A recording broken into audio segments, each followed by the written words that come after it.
Hello, আসসালামু আলাইকুম। আমি ডক্টর শহীদুজ্জামান শুভ। আমি নর্মালি লম্বা ভিডিও বানাই না, কিন্তু আজকে টপিকটি অত্যন্ত গুরুত্বপূর্ণ এবং মানুষ এই বিষয়ে জানার আগ্রহ অনেক। আজকে আমরা মুখের ক্যান্সার বা ওরাল ক্যান্সার নিয়ে বিস্তারিত আলোচনা করব। কি কি কারণে মুখের ক্যান্সার হয়, চিকিৎসার ক্ষেত্রে কি ধরনের খরচ লাগে, কয় ধরনের ক্যান্সার মুখে রয়েছে, মুখের কোথায় কোথায় ক্যান্সারটি হওয়ার সম্ভাবনা বেশি। আমরা আমাদের ডাক্তারদের কঠিন ভাষায় না বলে সহজে আপনাদেরকে বোঝানোর চেষ্টা করব। বন্ধুরা, আমাদের শরীরের সবচেয়ে গুরুত্বপূর্ণ অংশ কোনটা? অনেকে বলবেন হার্ট, অনেকে বলবেন ব্রেইন। হ্যাঁ, ডেফিনেটলি আপনারা রাইট, কিন্তু সারাদিন যে অংশটা সবচেয়ে বেশি খাটে সেটি হচ্ছে আমাদের মুখ। আমাদের কথা বলা, খাওয়া, ইভেন কি কারোর সাথে ঝগড়া করতে গেলেও কিন্তু আমাদের এই মুখই ভরসা। কিন্তু এই অতি পরিচিত এই মুখে যদি ক্যান্সার নামক খলনায়ক বাসা বাঁধে, তাহলে জেনে নেই যে আমাদের ক্যান্সারটা কেন হয়, ক্যান্সারটা কি।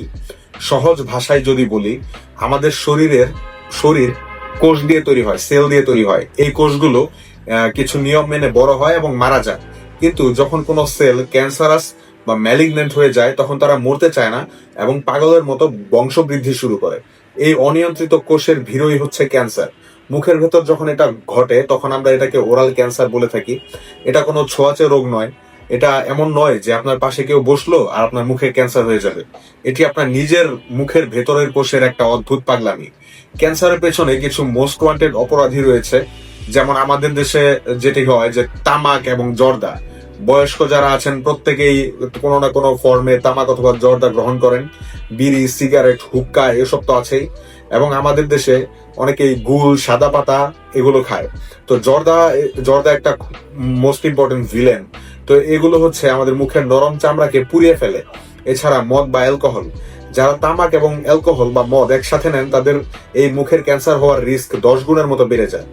এছাড়া ভাঙা দাঁত বা শার্প টিথ, অনেকে অবাক হবেন যে আপনার মুখে যদি কোনো ভাঙা দাঁত বা খারাপ ডেঞ্চার, যেটা হচ্ছে ফেক দাঁত যেটা লাগানো থাকে, এরকম যদি থাকে, সেটা যদি বারবার ঘষা খায় গালে, সেখান থেকে ক্ষত হয়েও ক্যান্সার হতে পারে।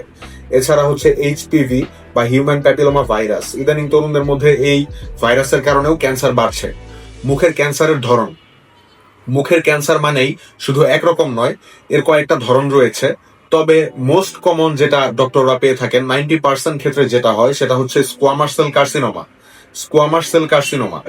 এছাড়া হচ্ছে ভেকুরাস কার্সিনোমা এটি দেখতে অনেকটা ফুলকপির মতো, অনেকটা বড় আঁচিলের মতো হয়ে থাকে। এছাড়া মাইনর স্যালাইভারি গ্ল্যান্ডস যেগুলো আছে, মাইনর স্যালাইভারি গ্ল্যান্ডেও টিউমার হতে পারে লালা গ্রন্থি থেকে। এছাড়া এটি হচ্ছে মিউকোজাল মেলানোমা। এটি খুবই রেয়ার কিন্তু খুবই অ্যাগ্রেসিভ একটা ক্যান্সার, যা হচ্ছে ওরাল মিউকোজার যে পিগমেন্ট প্রডিউসিং সেল সেখান থেকে হয়। এছাড়া লিম্ফোমা। মুখের ক্যান্সার কোথায় কোথায় হতে পারে? টাং বা জিহবার ক্যান্সার, লিপ বা ঠোঁটে হতে পারে, ঠোঁটের ক্যান্সার, ফ্লোর অফ দ্য মাউথে হতে পারে, মুখের ভেতরে, জিঞ্জিভা মাড়িতে বা গাম টিস্যু যেটাকে বলি মাড়িতে হতে পারে। এছাড়া হার্ট প্যালেট বা উপরে যে তালুতেও হতে পারে। কিভাবে বুঝবেন যে বিপদ করান আছে? নিজে আয়নার সামনে দাঁড়ান, দেখুন এবং চেক করুন সাদা বা লাল প্যাচ আছে কিনা। মুখে যদি সাদা প্যাচ বা লাল প্যাচ থাকে, তাহলে ইরাইথ্রোপ্ল্যাকিয়া বা লিউকোপ্ল্যাকিয়া হতে পারে, যা 2 সপ্তাহের বেশি সময় ধরে যাচ্ছে না। তারপর হচ্ছে দেখবেন ব্যথাহীন আলসার। আমরা সাধারণত ভাবি যে ক্যান্সার মানেই খুব ব্যথা, কিন্তু শুরুর দিকে মুখের ক্যান্সার একদমই ব্যথা দেয় না। এটাই সবচেয়ে বড় চালাকি ক্যান্সারের। তো আওয়াজের পরিবর্তন, হঠাৎ করে কথা বলতে গেলে সমস্যা হওয়া বা গলার স্বর যদি বদলে যায়। এছাড়া দাঁত নড়ে যাওয়া কোনো কারণ ছাড়াই হুটহাট, অনেক সময় খেয়াল করবেন যে মুখের দাঁতগুলো নড়বড় হয়ে গিয়েছে। চিকিৎসার খরচ, ক্যান্সারে অনেক খরচ। সবার আগে একটা কথা বলি যে শুরুতে ধরা পড়লে কিন্তু খরচ খুবই কম।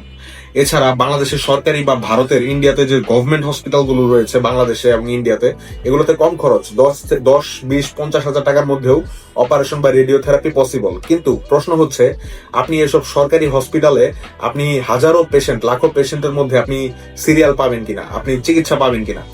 কিন্তু আপনার তো ইমার্জেন্সি, মুখে ক্যান্সার হয়েছে, আপনার তো চিকিৎসা করা লাগবে। ঠিক তখন আপনি সরকারি হসপিটাল না করে আপনি যাবেন বেসরকারি হসপিটালে, আর তখন এই খরচের মাত্রাটা অনেক বেড়ে যায়। বেসরকারি হসপিটালে স্টেজ অনুযায়ী 3 থেকে 5 লাখ, 7 লাখ, 10 লক্ষ টাকা পর্যন্ত আপনার এই মুখের ক্যান্সারের অপারেশন বা এই রিলেটেড কাজে লাগতে পারে। মনে রাখবেন, স্ক্রিনিং করতে বা শুরুতে বায়োপসি করতে মাত্র কয়েক হাজার টাকা খরচ হয়। তাই দেরি না করে দ্রুত আপনি হচ্ছে এই চেক আপ গুলো করতে পারেন যে ক্যান্সার হচ্ছে কিনা। রিকারেন্স বা ফিরে আসার চান্স। অনেকে প্রশ্ন করেন যে ভাই আমার ক্যান্সার হয়েছে বা স্যার আমার ক্যান্সার হয়েছে, এই ক্যান্সারকে আমি ট্রিটমেন্ট নিয়েছি, এটা কি আবার রিকারেন্স হতে পারে? হ্যাঁ, হতে পারে। যদি বিশেষ করে আপনার যে পুরাতন যে অভ্যাস, যেমন ধূমপান বা জর্দা, এগুলো যদি আপনি না ছাড়েন, তবে আবারও রিকারেন্স হতে পারে। তবে নিয়মিত চেক আপে থাকলে ভয় কম। প্রথম 2 বছর প্রতি 3 মাস অন্তর অন্তর ডাক্তার দেখানো বাধ্যতামূলক। ক্যান্সার মুক্ত হওয়ার 5 বছর পর সাধারণত ঝুঁকি অনেকটা কমে যায়। প্রতিরোধ এবং প্রতিকার কিভাবে বাঁচবেন? খুব সিম্পল কিছু স্টেপস আছে। যেমন প্রথমটা হচ্ছে তামাককে না বলুন। কোনো ধরনের টোবাকো রিলেটেড প্রোডাক্টস, সেটা যেরকমই হোক না কেন, কোনো ফর্মেই আপনি খাবেন না, গ্রহণ করবেন না। কোনো অজুহাত চলবে না, আজই ছাড়ুন। এছাড়া রঙিন সবজি এবং ফল, ভিটামিন এ এবং ভিটামিন সি সমৃদ্ধ খাবার খান, যা কোষের বা সেলের মেরামত করে।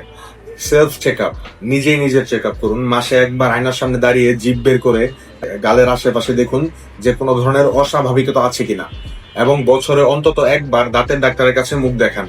ক্যান্সার মানে মৃত্যু নয়। যদি আমরা সচেতন হই, ভয় পাবেন না, বরং নিজের শরীরকে বোঝার চেষ্টা করুন। আজকের ভিডিওটি ভালো লাগলে আপনার বন্ধুর সাথে শেয়ার করুন, যে এখনো জর্দা বা সিগারেট ছাড়তে পারছে না। আপনার একটি শেয়ার হয়তো কারো জীবন বাঁচিয়ে দিবে। দেখা হবে পরের ভিডিওতে। ততক্ষণ পর্যন্ত সুস্থ থাকুন, ভালো থাকুন।